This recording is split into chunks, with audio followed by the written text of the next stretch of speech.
Israel বিরোধী বিক্ষোভে গতকাল সোমবার দেশের বিভিন্ন জায়গায় ব্যবসা প্রতিষ্ঠানে ভাঙচুর ও লুটপাটের ঘটনায় তীব্র নিন্দা জানিয়েছে বিএনপি। দলটির স্থায়ী কমিটির সদস্য সালাউদ্দিন আহমেদ বলেন, আমরা বলতে চাই, সরকারের ও আইন শৃঙ্খলা রক্ষাকারী বাহিনীর ব্যর্থতা এখানে লক্ষণীয়। সরকারের উদ্দেশ্যে সালাহ উদ্দিন বলেন, আপনাদের উচিত ছিল আগে থেকেই এখানে সতর্কতা নিশ্চিত করা, তাহলে দেশের নামে এ বদনাম আমাদের হতো না।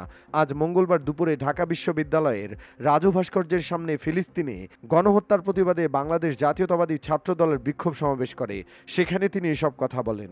ক্ষমতাচ্যুত আওয়ামী লীগ সরকার ইসরায়েলকে স্বীকৃতি দিয়েছিল বলে মন্তব্য করে বিএনপি নেতা সালাউদ্দিন তিনি বলেন, তারা বাংলাদেশের পাসপোর্টে ইসরায়েল ছাড়া সব দেশে গমনের যে নির্দেশনা ছিল সেখান থেকে ইসরায়েল শব্দটি প্রত্যাহার করে নিয়েছিল।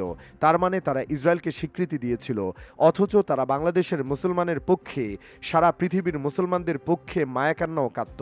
সালাউদ্দিন আহমেদ আরও বলেন, সারা পৃথিবীতে মুসলিম বিশ্বের যারা মোড়ল তাদের প্রতি আহ্বান জানাই, আপনারা সারা পৃথিবীতে নির্যাতিত মুসলিমদের পক্ষে আপনাদের কণ্ঠ উচ্ছ্বসিত করুন এবং আপনারা ব্যবস্থা নেবেন যাতে বিশ্বের বড় বড় শক্তিরা যারা ইসরায়েলের পক্ষে ভূমিকা রাখছে সেটা যেন বন্ধ হয়।